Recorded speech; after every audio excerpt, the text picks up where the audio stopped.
Hello everyone, Assalamualaikum Warahmatullahi Wabarakatuh. Here let me introduce myself. My name is Diah Pravita Damayanti. You can call me Diah. I'm coming from Kelas TBIB, NPM 2101051009. Here I will share my storytelling about Islamic stories. Check it out. How Islam began in under 10 minutes. Not a problem. We've started. Okay, so travel back in time with me to a land far, far away and long, long ago. Mecca and Arabia, about the year 570. Mecca is important for two reasons. One, the Kaaba is there, an ancient temple built to worship God.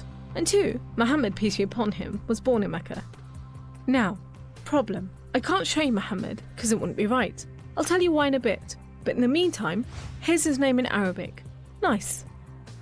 Back in the day, Mecca was a lawless place. The only way to be safe was to have backup. Lots of rich big brothers who'd beat up anyone who got in your way. So the place was ruled by the most powerful families who could do pretty much what they wanted. And religion didn't help. By this time, the Kaaba had been filled to overflowing with 360 idols that did nothing to help anyone.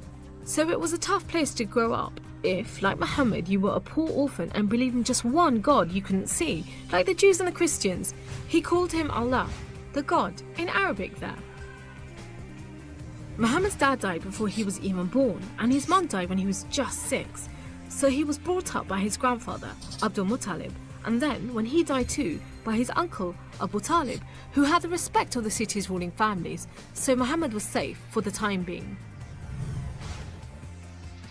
Muhammad started out as a shepherd and then became a businessman traveling about buying and selling stuff for rich clients.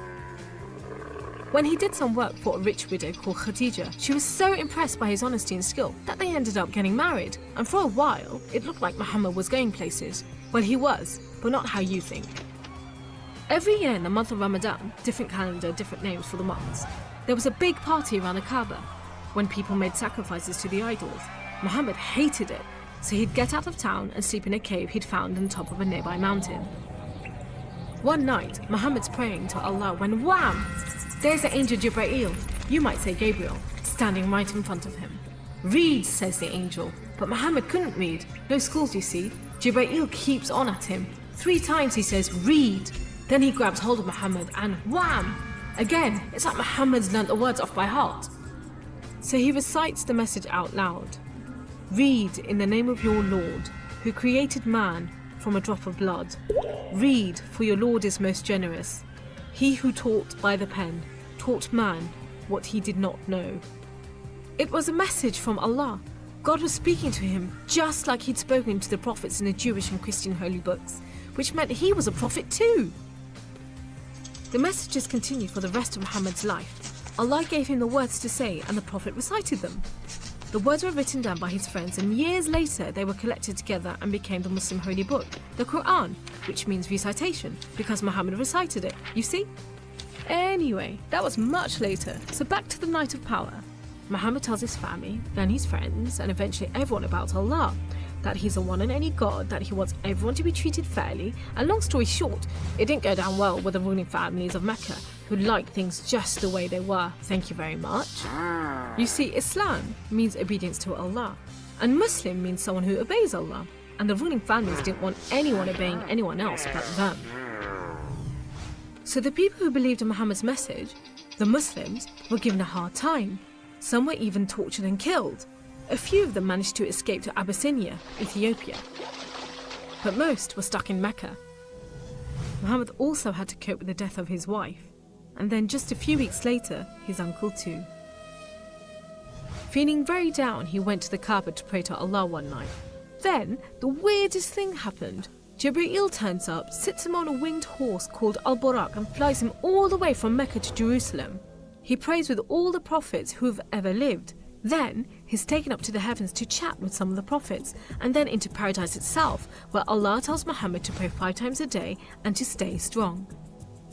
He's returned to Jerusalem and then flies back to the Kaaba in Mecca. We call it the night journey, and Muslims still argue whether it was a real experience or a vision, but whatever, it gave Muhammad a much needed boost, and just as well, because there were more tough times ahead. So there was this other city called Yathrib. The people there heard about Muhammad and his message and invited him and his followers to join them. A few at a time, the Muslims left Mecca and made a dangerous journey across the desert to Yathrib. It's known as a hijra, which means migration, like birds do. Muhammad and a few of his friends stayed in Mecca until everyone had got away and then made plans for their own escape. But the ruling families wanted to kill Muhammad while they still could, so 7 sons, one from each family, was sent in the middle of the night to stab the Prophet while he slept. But he was way ahead of them, and when they burst into the house, Muhammad was gone. Trackers were sent out to hunt him down. Muhammad and his best friend Abu Bakr took a roundabout route to try and shake off the pursuit, but the trackers were too good and slowly gained on them. So Muhammad and Abu Bakr hid in a cave and prayed that no one found them. The trackers found the cave all right, but they didn't bother going in to search. There was no way Muhammad could be inside, they thought. There was a spider's web over the mouth of the cave and a nesting bird at the entrance. He must have given them the slip. So off they went, leaving Muhammad and Abu Bakr protected by a spider and a bird. Muhammad made it safely to Yathrib, which was renamed Medina al-Nabi, the city of the Prophet, but most people just call it Medina. But Muhammad's worries weren't over yet. There were 3 big battles between the Muslims and the Meccans. First, the Battle of Badr, when Muhammad and just 313 men faced 1,000 Meccan soldiers. Miraculously, the Muslims won. Then there was the Battle of Uhud, which didn't go so well. Some of Muhammad's men disobeyed his orders and ran off during the battle to raid the Meccans' camp, and so the Muslims were outmaneuvered. Then there was the Battle of the Trench. Medina was protected on 3 sides by mountains, so when the Meccan forces advanced in the city, the Muslims just dug a deep trench. The Meccans made camp, but the weather was terrible. Pouring rain put out their fires and howling winds blew down their tents. Eventually they gave up and went back to Mecca. It was all a bit embarrassing. They were losing the respect of the local tribes who were flocking to join the Muslims. So a peace treaty was signed at Hudaybiyah. But it wasn't long before the Meccans broke it. Muhammad decided that enough was enough. By now he had over 10,000 men, so he led them across the desert to Mecca. The ruling families realized they'd made a huge mistake, but it was too late. All they could do was surrender and hope that the Muslim army killed them quickly. But Muhammad said there should be no more fighting.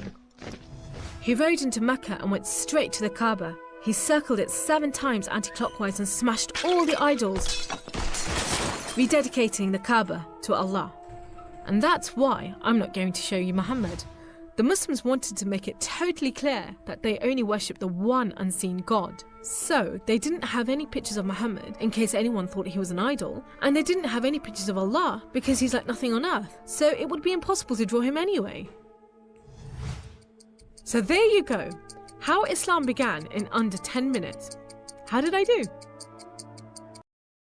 From the video, the story Islamic, how Islam began in 10 minutes, not a problem. The turbulent cell is told again, the clock with all the names, dates, and even on a timeline.